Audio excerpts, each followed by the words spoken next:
ପିଲାମାନେ Rashmi sir A to Z YouTube ଚ୍ୟାନେଲରେ ମୁଁ ରଶ୍ମି ସାର୍ ତୁମ ସମସ୍ତଙ୍କୁ ସ୍ୱାଗତ କରୁଛି।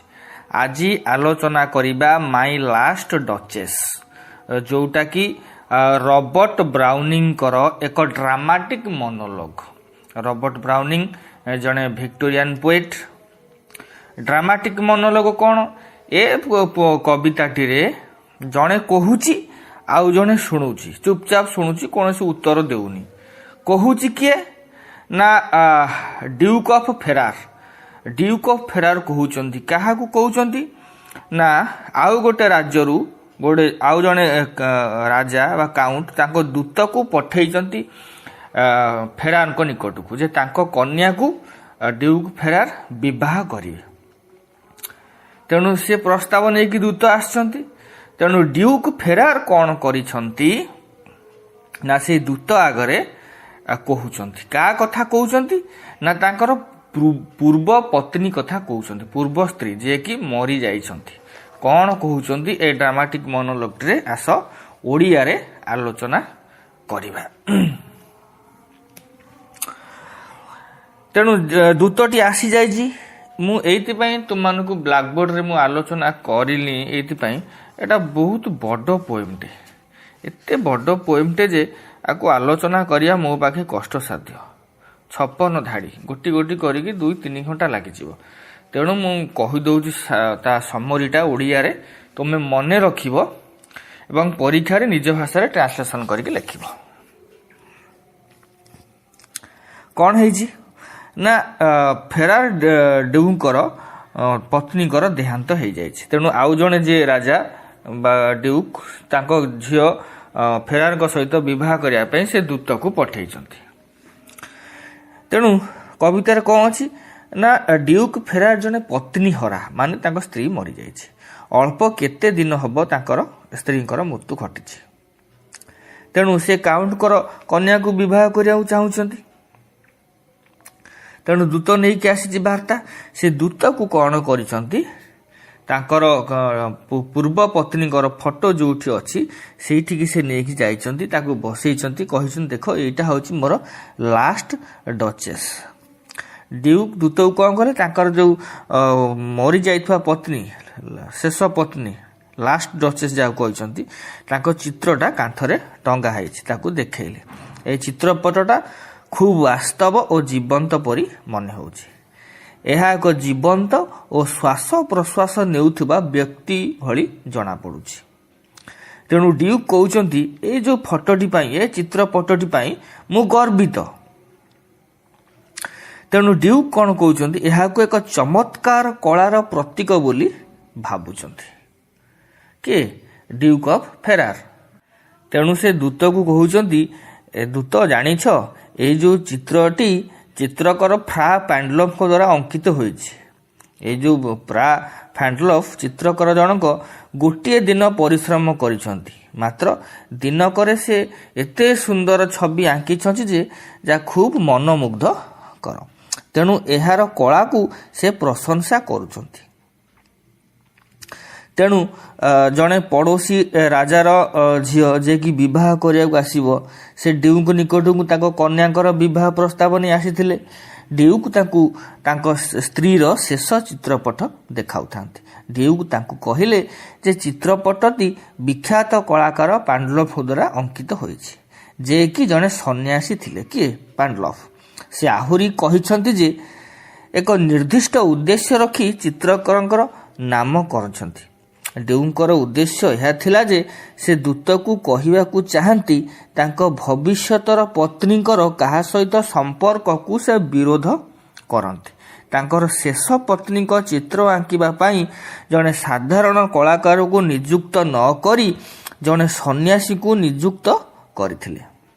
ଡ୍ୟୁକ୍ ଦୂତକୁ ବୁଝାଇ ଦେବାକୁ ଚାହାନ୍ତି ଯେ ଯଦି ଦୂତଙ୍କର ମୁନିବ କାଉଣ୍ଟଙ୍କ କନ୍ୟା ତାଙ୍କର ପତ୍ନୀ ହୁଅନ୍ତି, ତେବେ ସେ ତାଙ୍କର ସମସ୍ତ ଦୃଷ୍ଟି ଅନ୍ୟମାନଙ୍କ ପ୍ରେମରେ ନିବଜ୍ଜିତ ନ କରି ନିଜ ଉପରେ ଦେବେ।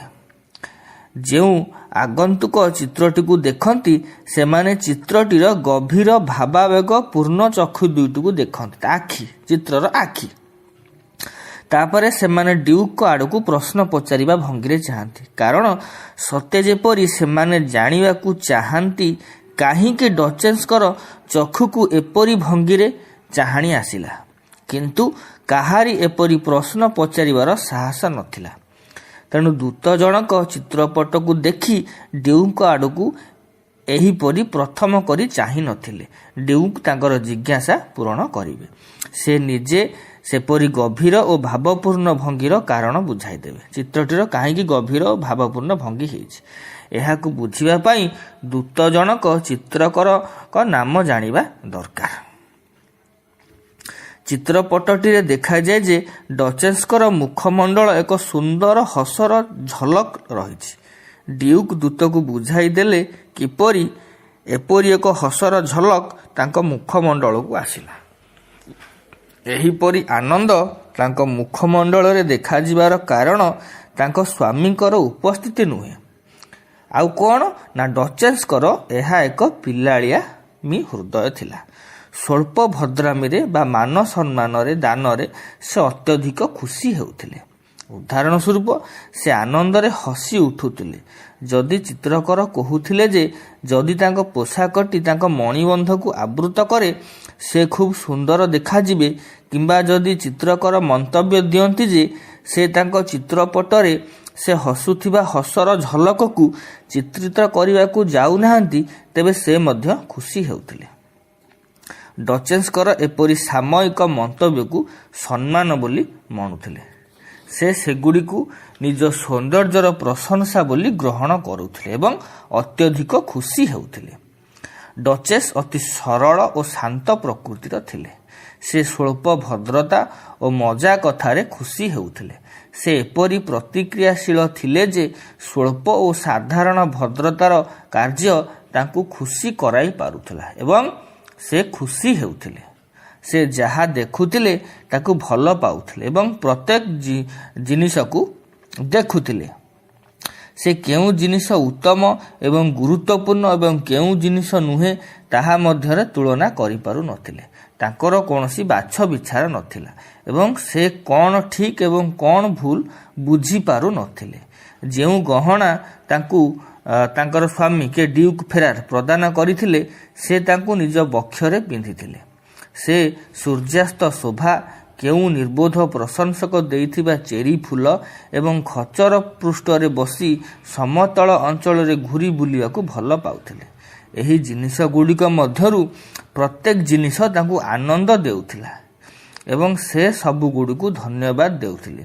ଯଦି ସେ ନିଜର ଆନନ୍ଦକୁ ଭାଷାରେ ପ୍ରକାଶ କରିପାରୁନଥିଲେ ତେବେ ସେ ହସୁଥିଲେ ଏବଂ ଏହାଦ୍ୱାରା ତାଙ୍କର ଆନନ୍ଦ ପ୍ରକାଶ ହେଉଥିଲା। ଡ୍ୟୁକଙ୍କର ଶେଷ ପତ୍ନୀ ଜଣେ ନିରୀହ, ସାଧାରଣ ଏବଂ ମୁକ୍ତ ହୃଦୟା ଥିଲେ। ସେ ଭାବୁଥିଲେ ଯେଉଁମାନେ ସ୍ୱଳ୍ପ ଏବଂ ମଜାରେ ଭଦ୍ରତା କରୁଛନ୍ତି ସେମାନଙ୍କୁ ଧନ୍ୟବାଦ ଦେବାର କୌଣସି ଅସୁବିଧା ନାହିଁ। ସେ ସ୍ୱଳ୍ପ ଭଦ୍ରତାକୁ ଖୁବ୍ ପ୍ରଶଂସା କରନ୍ତି। ଡ୍ୟୁକ ଏହାକୁ ଭଲ ପାଉନଥିଲେ।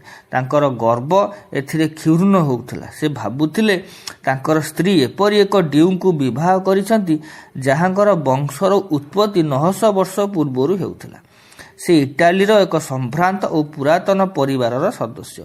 ତାଙ୍କର ସ୍ତ୍ରୀ ତାଙ୍କୁ ଅତି ସମ୍ମାନର ସହିତ ଭଦ୍ରାମି ଦେବା କଥା, କିନ୍ତୁ ତାଙ୍କର ମାନ ସମ୍ମାନ ବିଷୟରେ ଡଚେସ ସଚେତନ ନୁହନ୍ତି। ସେ ଡ୍ୟୁକଙ୍କୁ ବିବାହ କରି ଯଥେଷ୍ଟ ସମ୍ମାନର ଅଧିକାରୀ ହୋଇଛନ୍ତି। ସେ ମାନ ସମ୍ମାନ ଏବଂ ମଜା ଥଟ୍ଟା ତାମସା ମଧ୍ୟରେ ତାରତମ୍ୟ ଲକ୍ଷ୍ୟ କରିପାରୁନାହାନ୍ତି। ସେ ଏକାଭଳି ସମସ୍ତଙ୍କୁ ଧନ୍ୟବାଦ ଦିଅନ୍ତି। ଡ୍ୟୁକ ତାଙ୍କ ଡଚେସଙ୍କ ବିଷୟରେ ସନ୍ଦେହୀ। ସେ ତାଙ୍କର ବ୍ୟବହାରକୁ ପସନ୍ଦ କରୁନଥିଲେ। ତାଙ୍କ ମତରେ ସେ ମାନ ସମ୍ମାନ ଓ ବୌଦ୍ଧିକତା ହରାଇଥିଲେ। ଡ୍ୟୁକ ଦୂତଙ୍କୁ କହିଲେ ଯେ ତାଙ୍କର ମୃତ ପତ୍ନୀଙ୍କର ସମସ୍ତଙ୍କୁ ଧନ୍ୟବାଦ ଦେବାର ଅଭ୍ୟାସ ଥିଲା। ଏପରି ଧନ୍ୟବାଦ ଦେବାରେ କୌଣସି କ୍ଷତି ନଥିଲା, କିନ୍ତୁ ସେ ଦୁଇଟି ଜିନିଷ ମଧ୍ୟରେ ତାରତମ୍ୟ ବୁଝିପାରୁନଥିଲେ। ସେ ଦୁଇଟି ହେଲା ଯେ ତାଙ୍କୁ ଦେଇଥିବା ମୂଲ୍ୟବାନ ପଦାର୍ଥ ଏବଂ ସାଧାରଣ ଭଦ୍ରତା ଯାହା ଅନ୍ୟମାନେ ତାଙ୍କୁ ଦେଖାଉଥିଲେ। ଡ୍ୟୁକ ପୁନର୍ବାର କହିଲେ ସେ ତାଙ୍କ ସ୍ତ୍ରୀଙ୍କୁ ଠିକ୍ କରି ତାଙ୍କ ନିର୍ବୋଧତାର ଶେଷ କରିବାକୁ ଚାହୁଁନଥିଲେ, କାରଣ ତାଙ୍କର ପିଲାଳିଆମି ଢଙ୍ଗକୁ ବିଚାରକୁ ନେବା ତାଙ୍କର ସମ୍ମାନର ଯଥେଷ୍ଟ ତଳେ। ଡେଉଙ୍କର ବକ୍ତାମାନଙ୍କ ସଦୃଶ ଉତ୍ତମ ଭାଷଣ ଦେବାର କ୍ଷମତା ନାହିଁ। ଯେହେତୁ ତାଙ୍କର ସୁନ୍ଦର ବକ୍ତବ୍ୟ ଦେବାର ଅଭ୍ୟାସ ନାହିଁ, ତେଣୁ ସେ ତାଙ୍କ ସ୍ତ୍ରୀଙ୍କର ଅନ୍ୟମାନଙ୍କୁ ବାଛ ବିଛାରା ନ ରଖି ଧନ୍ୟବାଦ ଦେବାର ଦୁର୍ଗୁଣ ତାଙ୍କୁ କହି ବୁଝାଇ ପାରିଲେ ନାହିଁ। ସେ ଏତେ ପିଲାଳିଆ ଢଙ୍ଗରେ ଥିଲେ ଯେ ଡ୍ୟୁଙ୍କୁ କିପରି ତାଙ୍କର ବ୍ୟବହାର ନିରୁତ୍ସାହଜନକ ଥିଲା ତାହା ସେ ବୁଝିପାରିଲେ ନାହିଁ। ଡଚେସ୍ ଆହୁରି ବୁଝିପାରୁ ନଥିଲେ ଯେ କେତେକ କ୍ଷେତ୍ରରେ ସେ ହାରି ଯାଉଛନ୍ତି ଏବଂ କେତେକ କ୍ଷେତ୍ରରେ ସେ ତାଙ୍କର ସୀମା ବାହାରକୁ ଚାଲି ଯାଉଛନ୍ତି। ଏହିପରି ସେ ତାଙ୍କ ସମ୍ଭ୍ରାନ୍ତ ପରିବାରର ସମ୍ମାନ ବଜାୟ ରଖିବାରେ ହାରିଗଲେ। ସେ ଅନ୍ୟମାନଙ୍କୁ ଧନ୍ୟବାଦ ଦେଇ ସମସ୍ତ ସୀମା ଲଙ୍ଘନ କଲେ। ସେ ମଧ୍ୟ ଏତେ ପିଲାଳିଆ ଢଙ୍ଗରେ ଥିଲେ ଯେ ସେ କେବେ ଯୁକ୍ତି କିମ୍ବା ଆଲୋଚନାରେ ଭାଗ ନେଉନଥିଲେ। ସିରିୟସ୍ ନଥିଲେ ଆଉ କ'ଣ। ସେ ନିଜକୁ ଚେଷ୍ଟା କରିଥିଲେ ଠିକ୍ ହୋଇପାରିଥାନ୍ତା ଏବଂ ତାଙ୍କ ବ୍ୟବହାର ପାଇଁ କାରଣ ଦେଇପାରିଥାନ୍ତେ। ତାଙ୍କର ଆବଶ୍ୟକତା କ୍ଷମତା ଥିଲା ଏବଂ ଡ୍ୟୁକ୍ ଇଚ୍ଛା କରିଥିଲେ ତାଙ୍କୁ ବୁଝାଇ ପାରିଥାନ୍ତେ। ମାତ୍ର ଡ୍ୟୁକ୍ ଭାବିଲେ ଏହା ହେଉଛି ତାଙ୍କର ସମ୍ମାନ ବିରୋଧୀ। ତେଣୁ ସେ ନିମ୍ନକୁ ଖସି ଆସିବା ପାଇଁ ସ୍ଥିର କଲେ ନାହିଁ। ଡ୍ୟୁକ୍ ଦୂତକୁ କହିଲେ ଯେ ତାଙ୍କର ମୃତ ପତ୍ନୀ ଜଣେ ପିଲାଳିଆ ଢଙ୍ଗର ଓ ହାଲୁକା ଢଙ୍ଗର ସ୍ତ୍ରୀ ଲୋକ ଥିଲେ। ସେ ନିଜକୁ କିପରି ମାନ ସମ୍ମାନ ସହିତ ପରିଚାଳିତ କରିବେ ଜାଣିନଥିଲେ। ସେ ଜଣେ ନାମ ଓ ପଦାଧିକାରୀ ଡ୍ୟୁଙ୍କର ପତ୍ନୀ ବୋଲି ନିଜକୁ ଭାବୁନଥିଲେ। ତାଙ୍କର ହସିବାର ଅଭ୍ୟାସ ଥିଲା। ସେ ସମସ୍ତଙ୍କୁ ଦେଖି ହସୁଥିଲେ। ସେ ତାଙ୍କ ସ୍ୱାମୀଙ୍କ ଆଡ଼କୁ ଚାହିଁ ମଧ୍ୟ ହସୁଥିଲେ। ସେ ତାଙ୍କର ସ୍ୱାମୀ ଏବଂ ଅନ୍ୟମାନଙ୍କ ମଧ୍ୟରେ କୌଣସି ତାରତମ୍ୟ ରଖୁନଥିଲେ। ଡ୍ୟୁକ୍ ଜଣେ ପୁରାତନ ସମ୍ଭ୍ରାନ୍ତ ବଂଶର ବ୍ୟକ୍ତି ହୋଇଥିବାରୁ ସେ ତାଙ୍କର ସ୍ତ୍ରୀଙ୍କର ଏତାଦୃଶ ବ୍ୟବହାରକୁ ପସନ୍ଦ କରୁନଥିଲେ। ଡଚେସ୍ଙ୍କର ଏହି ଅଭ୍ୟାସ ଦିନକୁ ଦିନ ବଢ଼ିଲା। ଏହା ଡ୍ୟୁକ୍ ସହ୍ୟ କରିପାରିଲେ ନାହିଁ। ତାଙ୍କର ହସ ବନ୍ଦ ହେବା ପାଇଁ ଡ୍ୟୁକ୍ ନିର୍ଦ୍ଦେଶ ଦେଲେ, ଯାହା ସବୁଦିନ ପାଇଁ ବନ୍ଦ ହୋଇଗଲା। ପ୍ରାୟ ଡଚେସ୍କୁ ହତ୍ୟା କରାଗଲା। ଡ୍ୟୁକ୍ ଦୂତଙ୍କ ଚିତ୍ରପଟକୁ ଦେଖାଇଲେ। ଚିତ୍ରଟି ସତେ ଯେପରି ଜୀବନ୍ତ ଦେଖାଯାଉଥିଲା। ଏହି ସମୟରେ ଡ୍ୟୁକ୍ କହିଲେ, ସେମାନେ ନିମ୍ନରେ ଥିବା ବ୍ୟକ୍ତିମାନଙ୍କୁ ସାକ୍ଷାତ କରିବା ଉଚିତ। ସେ ଆହୁରି କହିଲେ ଯେ ତାଙ୍କ ମୁନିବର ଖ୍ୟାତି ସେ ଶୁଣିଛନ୍ତି। ସେ ତାଙ୍କର ଦୟା ଓ ଉଦାରତା ପାଇଁ ଖ୍ୟାତ। ତାଙ୍କର ମୁନିବଙ୍କର ପ୍ରକୃତିଗତ ଦୟା ଡ୍ୟୁଙ୍କର ଯୌତୁକ ପାଇବାର ନ୍ୟାର୍ଯ୍ୟ ଦାବିକୁ ପୂର୍ଣ୍ଣ କରିବ ବୋଲି ତାଙ୍କର ଦୃଢ଼ ଆଶା। ଅବଶ୍ୟ ଏକ ଯଥାଯଥ ଯୌତୁକ ତାଙ୍କୁ କେବେ ମନା କରି ଦିଆଯିବ ନାହିଁ, କିନ୍ତୁ ତାଙ୍କର ପ୍ରାଥମିକ ଇଚ୍ଛା ଯୌତୁକ ଉପରେ ନୁହେଁ, କାଉଣ୍ଟଙ୍କର ସୁନ୍ଦର କନ୍ୟା ଉପରେ। ଏହି କଥା ଡ୍ୟୁକ୍ ଆରମ୍ଭରେ ଦୂତଙ୍କୁ କହିଥିଲେ ଏବଂ ଏହାର ପୁନରାବୃତ୍ତି କଲେ, କାରଣ ସେ ମତଭେଦକୁ ଦୂର କରିବାକୁ ଚାହୁଁଥିଲେ। ଡ୍ୟୁକ୍ ଏବଂ ଦୂତ ତଳକୁ ଆସିବାକୁ ପ୍ରସ୍ତୁତ ହେଲେ। ସେମାନେ ଉପରେ ଥିଲେ। ଦୂତ ଜଣକ ପଛକୁ ରହି ଡ୍ୟୁକ୍କୁ ଆଗକୁ ଯିବା ପାଇଁ କହିଲେ, କିନ୍ତୁ ଡ୍ୟୁକ୍ ଏକତ୍ରିତ ହୋଇ ତଳକୁ ଓହ୍ଲାଇବାକୁ ଇଚ୍ଛା କରିଥିଲେ। ସିଡ଼ିରେ ତଳକୁ ଓହ୍ଲାଇବା ପୂର୍ବରୁ ଡ୍ୟୁକ୍ ଏକ ପ୍ରତିମୂର୍ତ୍ତି ପ୍ରତି ଦୃଷ୍ଟି ଆକର୍ଷଣ କଲେ। ଏହା ଏକ ବ୍ରୋଞ୍ଜର ପ୍ରତିମୂର୍ତ୍ତି ଏବଂ ଥିଲେ ସମୁଦ୍ର ଦେବତା। ଗୋଟିଏ ଘୋଡ଼ା ପୃଷ୍ଠରେ ଉପବିଷ୍ଟ ହୋଇ ଏହାକୁ ନିମନ୍ତ୍ରଣ କରୁଥିଲେ। ଏହି ପ୍ରତିମୂର୍ତ୍ତିଟି ପାଇଁ ଡ୍ୟୁକ୍ ନିଜକୁ ଗର୍ବିତ ମନେ କରୁଥିଲେ ଏବଂ କହୁଥିଲେ, ଏହା ଇନ୍ସବ୍ରକ୍ରେ ଦୁର୍ଲଭ। ଏହିପରି ଡ୍ୟୁକ୍ ତାଙ୍କର କଳା ପ୍ରତି ଆସକ୍ତ ଏବଂ ଅନୁରାଗ ବିଷୟରେ ଦୂତକୁ ବୁଝାଉଥିଲେ। ପିଲାମାନେ, ଆଜି ପାଇଁ ଏତିକି। ପୁଣି ଦେଖା ହେବ ନେକ୍ସଟ କ୍ଲାସ୍ରେ। ରହୁଛି। Have a good day.